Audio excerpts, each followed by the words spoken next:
বিসমিল্লাহির রহমানির রহিম। আজকে একটা ভিডিও শেয়ার করা একটা পোস্ট দেওয়ার পরে অনেকে আমার মন্তব্য জানতে চেয়েছেন।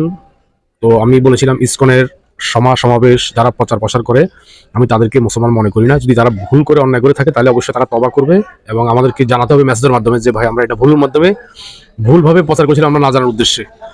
তাহলে তাদের ব্যাপারে আমাদের ভিন্ন মত। তো যে সেটা প্রচার প্রসার করবে আমরা তাকে হিন্দু ধরে নিব এবং ইসকনের সদস্য। তাকে আমি দেখলে কখনো সালাম দিব না এবং তার জানাজাতেও যাব না।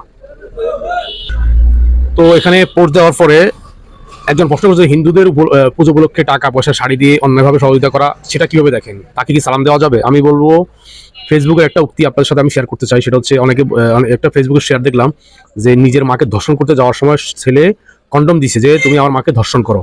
এতে গুরুতর এক পাপ।